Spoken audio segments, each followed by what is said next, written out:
बिस्मिल्लाहिर्रहमानिर्रहीम। Vector analysis का हम टॉपिक कर रहे हैं और उसमें एक्सरसाइज 2.1 का क्वेश्चन नंबर 7 देखें। The vertices of a triangle are the points 3i plus j minus k, 2i minus 3j plus k and i minus 3j minus 4k। What are the vectors determined by its sides? Find the magnitudes and direction cosines of these vectors।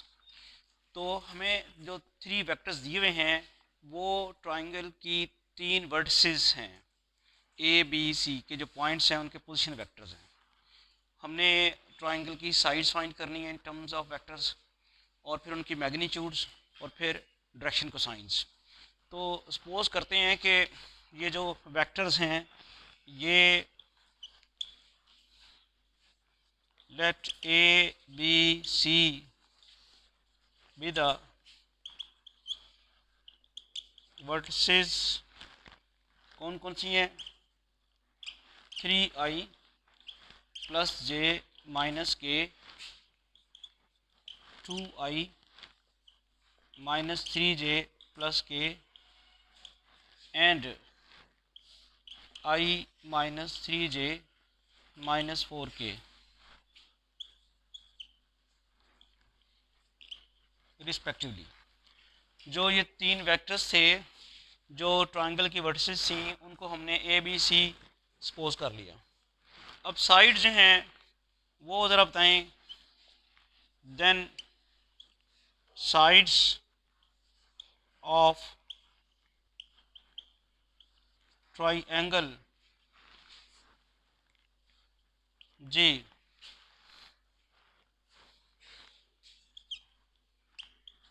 Are given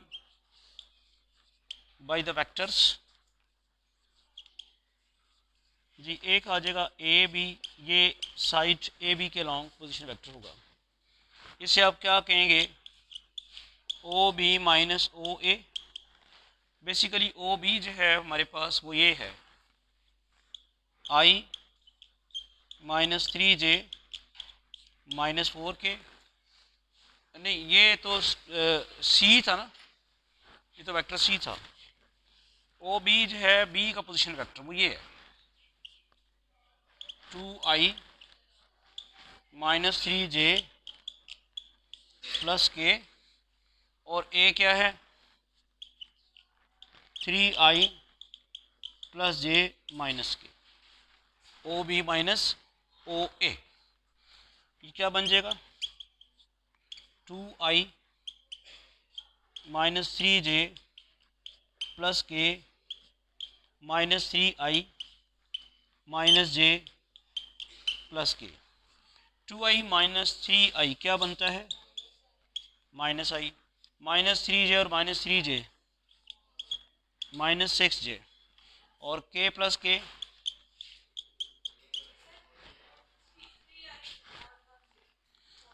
यहाँ जे था ना, एक minute ठहरें। 2 B आपने लिखा 2i minus 3j plus के, और ए आपने क्या लिखा? हाँ, ये गलत लिखा ना, ये वाला। हाँ, यहाँ पे गलत है, ये आई है। ठीक है, ये आपके पास आ जाएगा माइनस 3j और minus j. This will give you minus 4j and k plus k, this will give you 2k। ये तो हमने एक साइड ए बी के अलॉन्ग जो वेक्टर बनता है वो निकाल लिया। इसी तरह जो दूसरी साइड के अलॉन्ग वेक्टर बनेगा ए सी, वो क्या होगा आपके पास? सी ओ सी माइनस ओ ए, और ओ सी जो है वो है i minus 3j minus 4k। I minus 3j minus 4k, और ओ ए क्या है? 3i प्लस जे माइनस के। ठीक है, तो ये बनता है जी i minus 3j minus 4k minus 3i minus j plus k. अब ये बनता है minus 2i minus 4j minus 3k। ये आपका बन गया वेक्टर ए सी ट्राइंगल की दूसरी साइड के अलॉन्ग। अब कौन सा रह गया है? B c. या सी बी, जो भी आपने कहना, उससे कोई फ़र्क नहीं पड़ता। तो बी सी आपके पास क्या आएगा, ओ सी माइनस ओ बी। इसी किस्म की होगी ना ट्राइंगल। अगर फ़र्ज़ करेंगे आपके पास ट्राइंगल है ए बी सी, एक आपने ए बी मालूम कर लिया, एक आपने ए सी मालूम कर लिया, अब आप बी सी मालूम कर रहे हैं। तो बी सी ओ सी आपके पास है i minus 3j minus 4k, और वेक्टर बी ये है, वो क्या है 2i माइनस 3j प्लस के। ये बनता है i minus 3j minus 4k minus 2i plus 3j minus के। अब ये आई और माइनस 2i किसके इक्वल हुआ, माइनस आई, और ये तो कैंसिल ही हो गया ना, और ये क्या हो गया माइनस 5k। क्वेश्चन का एक पार्ट हमने सॉल्व कर लिया, जिसमें उसने कहा था वेक्टर्स अलोंग द साइड्स मालूम करें। अब इन साइड्स की मैग्नीट्यूड्स मालूम करनी है। तो वो कैसे मालूम करनी है, वेक्टर ए बी की मैग्नीट्यूड मालूम करें। वेक्टर ए बी आपने मालूम किया हुआ है माइनस आई unit vector minus 4j unit vector plus 2k unit vector, इसकी मैग्नीट्यूड मालूम करनी है।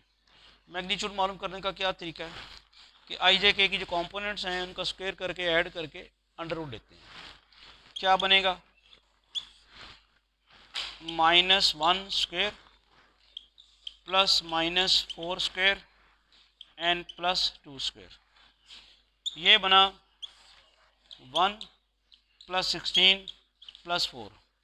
और अब देखते हैं 20 और 21 स्क्वायर रूट, ए बी हो गया। इसी तरह अब ए सी की मैग्नीट्यूड फाइंड करें। ए सी की मैग्नीट्यूड जो है minus 2i minus 4j minus 3k, इसकी मैग्नीट्यूड जी बताएं ज़रा क्या होगी, minus 2 square plus minus 4 square plus minus 3 square, this will give you 4 16 9, क्या बनती है 29 अंडर रूट। अब हमारे पास तीसरी साइड जो है उसकी मैग्नीट्यूड हमने फाइंड करनी है। ए बी ए सी हम उसकी मैग्नीट्यूड फाइंड कर ली है, लेंथ मालूम कर ली है। तीसरी साइड की लेंथ मालूम करनी है, वो क्या होगी, vector b c magnitude. B c vector हमने निकाला हुआ है minus i minus 5k minus i minus 5k magnitude, क्या होगा minus 1 square minus 5 square under root, minus 1 square 1, ये 25 और 26। अब डायरेक्शन कोसाइंस क्या होती हैं, ये बेसिकली यूनिट वेक्टर्स होते हैं। तो अब हमने डायरेक्शन कोसाइंस जो मालूम करनी है इन वेक्टर्स की, वो कैसे मालूम करनी है, इनके long unit vectors. Direction cosines of कौन कौन सा वेक्टर था, a b a c and b c are, क्या होगा a b vector over a b magnitude. A b vector हमने निकाला हुआ है, वो है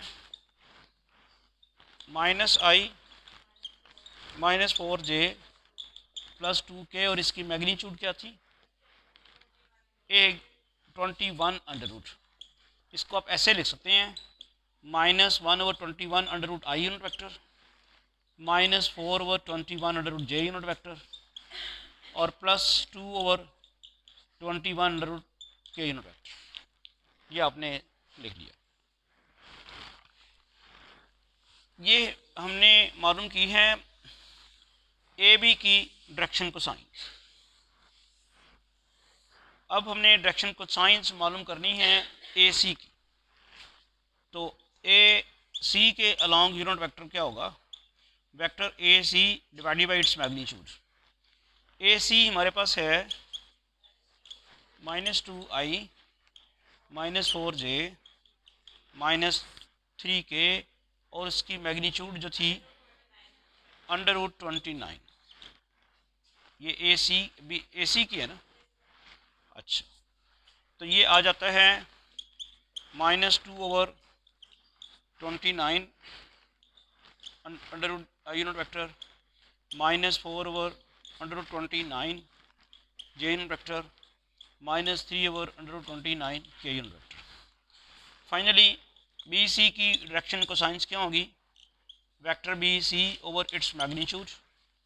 वेक्टर बी सी तो मुझे नज़र आ रहा है -i -5k और इसकी मैग्नीट्यूड क्या थी? √26 -1/√26i -5/√26k। तो ये कंप्लीट सॉल्यूशन था इस क्वेश्चन का। वेक्टर ट्राइंगल की वर्टिसेस दी हुई थी, उनकी साइड्स के लॉन्ग वेक्टर्स भी मालूम कर लिए और उनकी डायरेक्शन को साइंस भी फाइंड कर ली।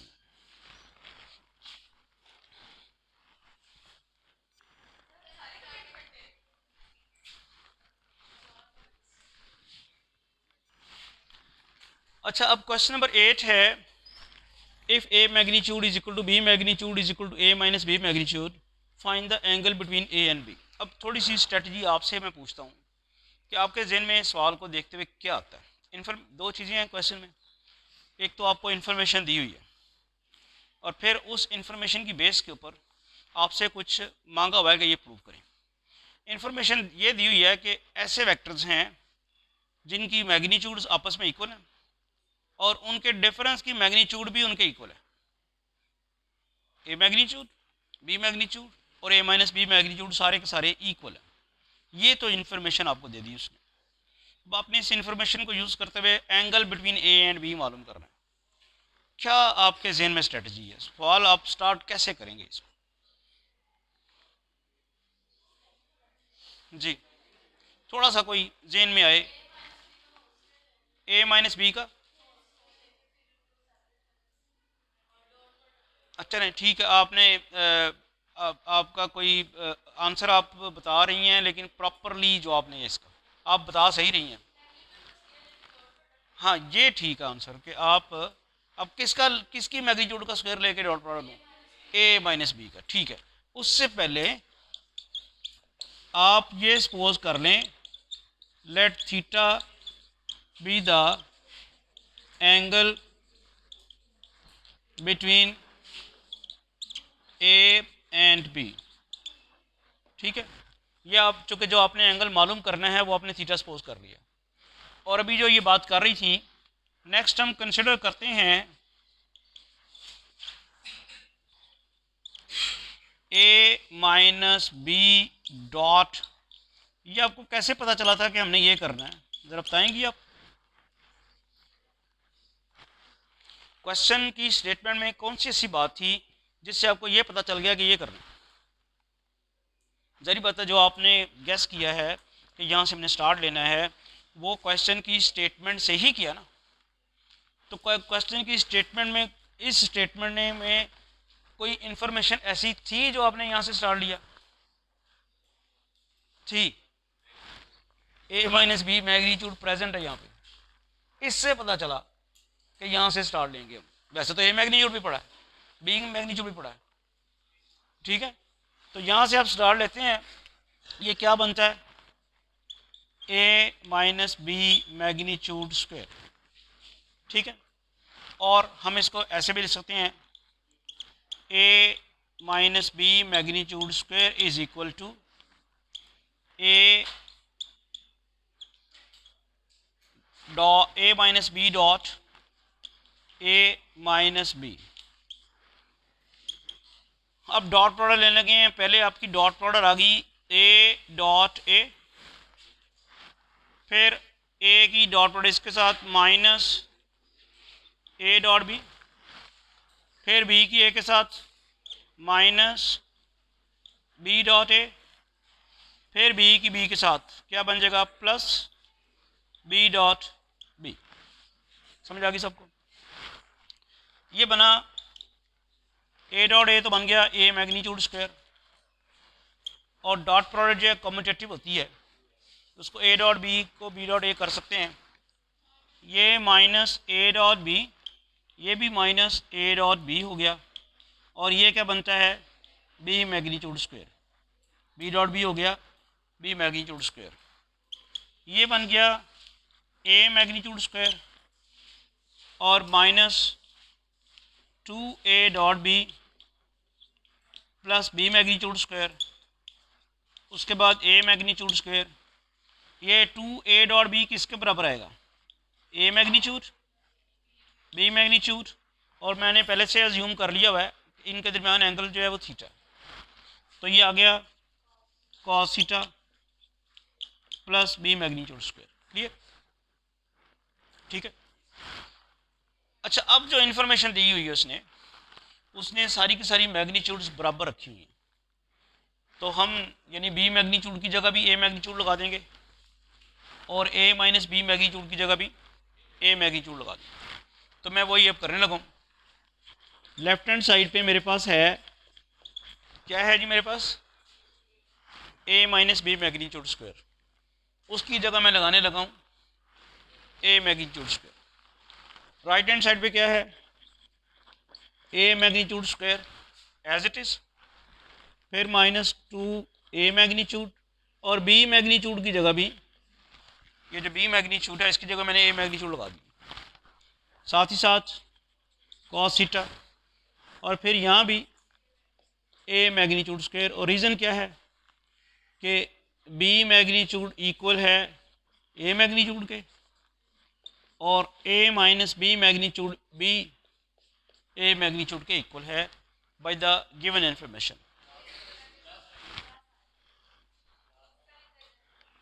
या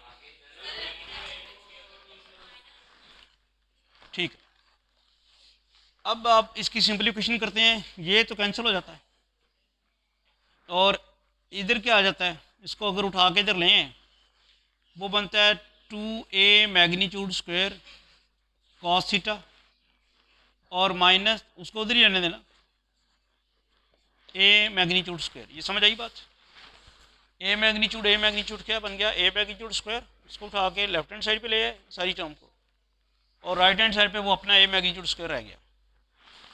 इससे क्या हुआ, ये कैंसिल हुआ और 2 कॉस थीटा आ गया 1 के बराबर, कॉस थीटा आ गया 1/2, थीटा आ गया कॉस इनवर्स 1/2, किसके बराबर होता है, angle between the given vectors हमने फाइंड कर लिया, दैट इज 60 डिग्री। और इसको पाई बाई थीटा भी लिखते हैं, sorry pi by 3, theta is equal to pi by 3, चाहे आप उस फॉर्म में लिख लें डिग्री की फॉर्म में, चाहे रेडियन की फॉर्म में। हाँ जी, आप क्या कह रहे हैं कि ये ए मैग्नीट्यूड स्क्वायर कैसे बना है, भाई यहाँ देखें ना, ये लेफ्ट साइड पे ए माइनस बी मैग्नीट्यूड स्क्वायर है, यही मैंने लिखना था यहाँ पे ए माइनस बी मैग्नीट्यूड स्क्वायर, लेकिन ए माइनस बी मैग्नीट्यूड जो गिवन इन्फॉर्मेशन है वो ए मैग्नीट्यूड के भी इक्वल है, बी मैग्नीट्यूड के भी इक्वल है, तो मैंने ए मैग्नीट्यूड के बराबर लिख दिया उसको, A minus B magnitude A magnitude के इक्वल है। तो यहाँ जो ए माइनस बी मैग्नीट्यूड का स्क्वायर आना था उसकी जगह मैंने लिख दिया ए मैग्नीट्यूड स्क्वायर। अब आपका दूसरा सवाल है ये कटा कैसे है, इसका जवाब आप खुद ही बनाएं। ये इधर आएगा तो माइनस ए मैग्नीट्यूड स्क्वायर हो जाएगा और वो कट जाएगा, ठीक है।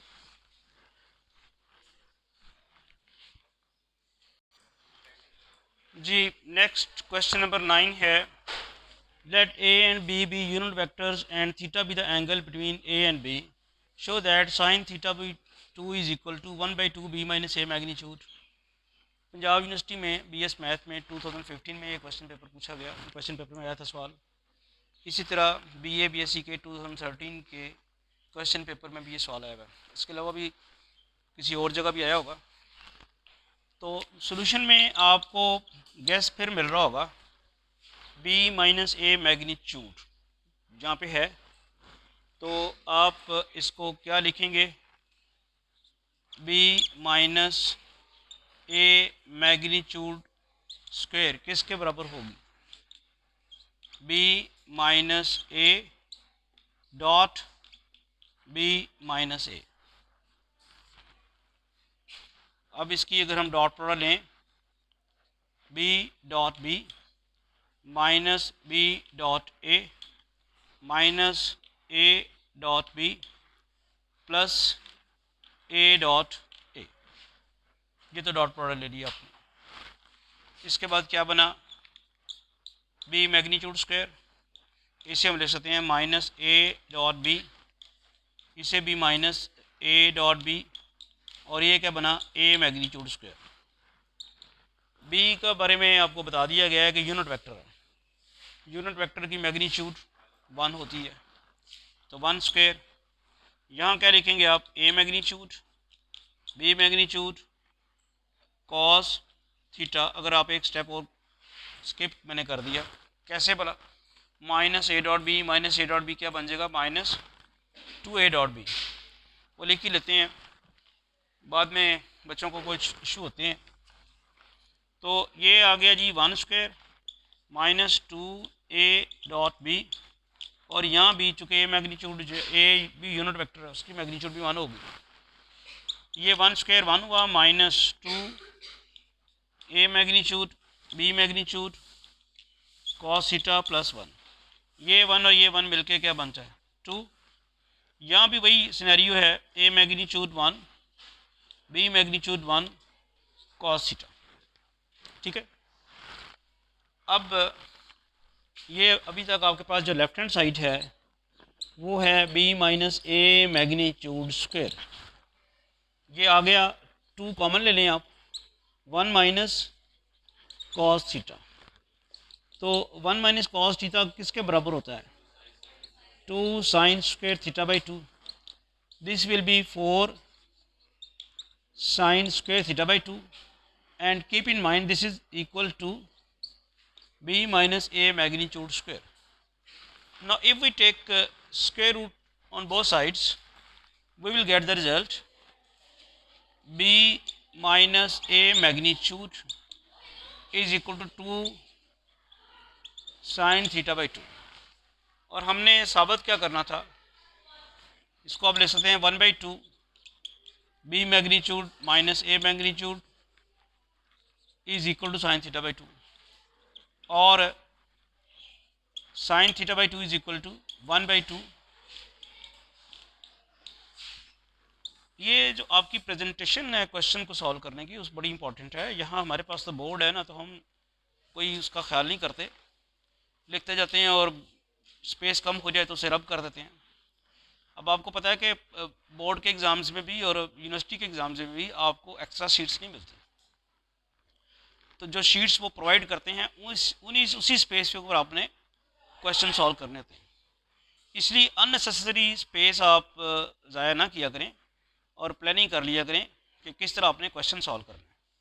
उसके लिए मैं बच्चों को कहा करता हूँ कि जिस फॉर्मेट में आपने क्वेश्चन वहाँ जाके सॉल्व करना होता है ना, जो आंसर शीट्स आपको जिस फॉर्मेट में मिलती हैं, उस तरह की आप पेजेस लेके तो अपने नोट्स जो बना रहे होते हैं उसमें उस तरह लिखा करें, ताकि आपको लिखना आ जाए कि आपने कहीं लाइन लगानी है, कहीं आपने पेज को डिवाइड करना है 2 पार्ट्स में, कहीं नहीं करना। तो ये आपकी प्रैक्टिस हो जाएगी, तो वहाँ आप बड़ी आसानी से कर सकेंगे। वहाँ मैंने देखा कि अक्सर बच्चे जो हैं खुला खुला लिख के, तो उसके बाद वो सारी स्पेस ख़त्म हो जाती है, तो क्वेश्चन अभी उनके पड़े होते हैं। तो ये प्रैक्टिस अभी करें। मैं आपके देख रहा हूँ कि यहाँ पे जो रजिस्टर्स हैं ये दिखाइए ज़रा। ये जो रजिस्टर है ये लैंडस्केप है। आप अगर इस फॉर्मेट पे लेके अपने नोट्स बनाते हैं तो बीएससी में भी लैंडस्केप आती है शीट, तो वो ज़रा ज़्यादा बेहतर रहेगी आपकी। ये जो आप रजिस्टर ये वाला जो यूज़ कर रहे हैं, चूँकि आंसर शीट इस तरह की आपको नहीं मिलनी, तो लिहाजा आपको फिर लिखने का जो फॉर्मेट है वो प्रैक्टिस नहीं होती। तो ये भी चलते चलते मैंने आपको बता दिया कि ये इसको इस तरह करें आप।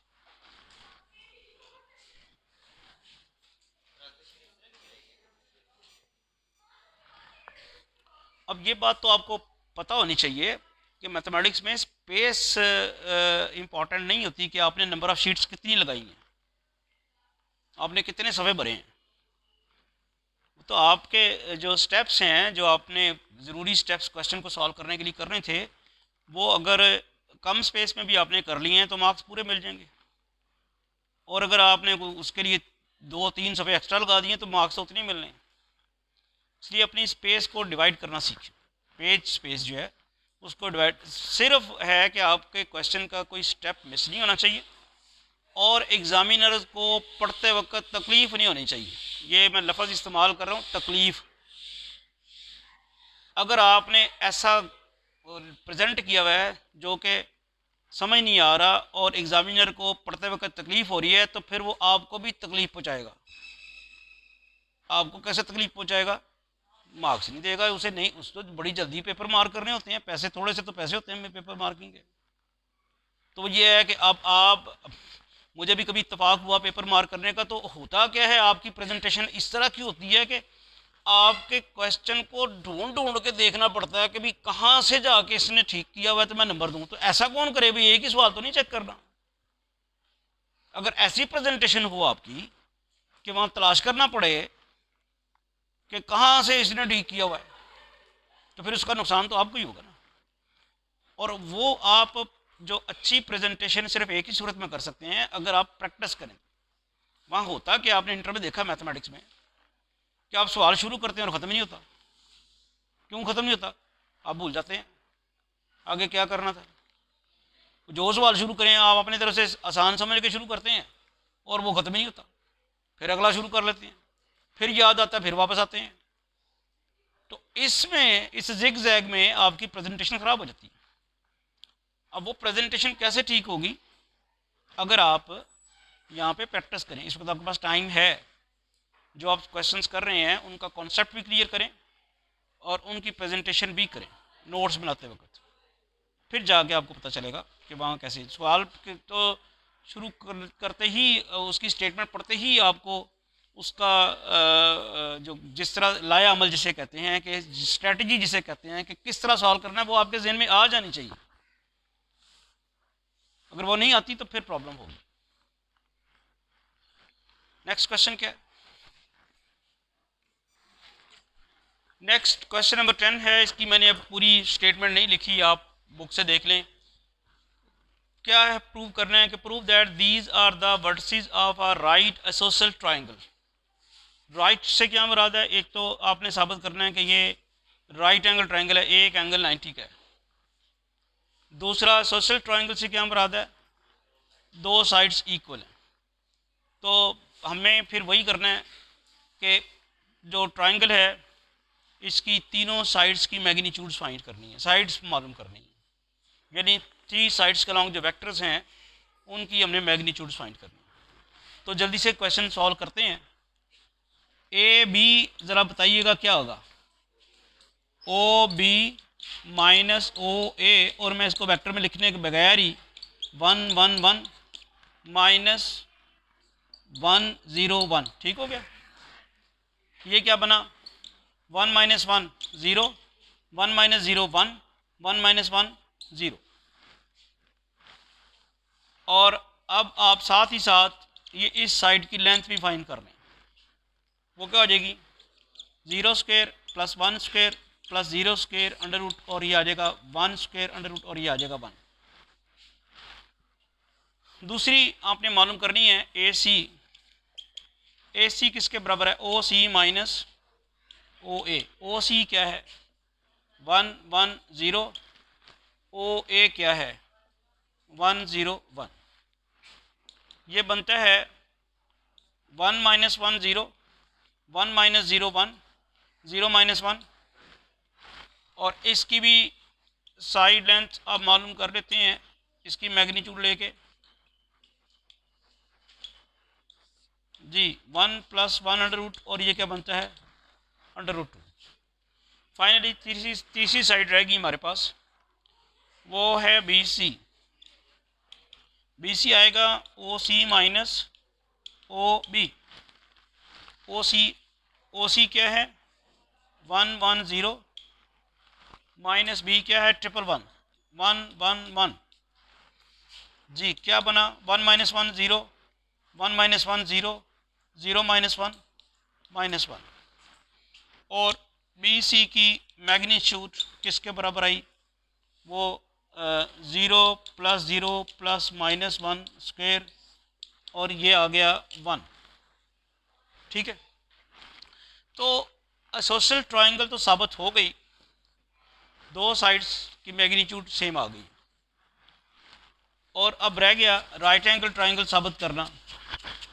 तो राइट एंगल ट्रायंगल में अगर आप इसमें पाइथागोरस थ्योरम अप्लाई कर दें, हो जाए सेटिस्फाई, तो वो भी हो जाए, वो भी हो जाएगी, वो भी हो जाता है। कैसे हो जाता है, ये ए बी मैग्नीट्यूड स्क्वायर लें अगर, plus b c magnitude square लें, किसके बराबर आता है, 1 स्क्वायर + 1 स्क्वायर, वो किसके बराबर आता है, 1 + 1 2, और वो आता है आपके पास ए सी मैग्नीट्यूड स्क्वायर। तो पाइथागोरस थ्योरम सेटिस्फाई हो गया। इसका मतलब क्या हो गया कि triangle a b c right angle triangle है।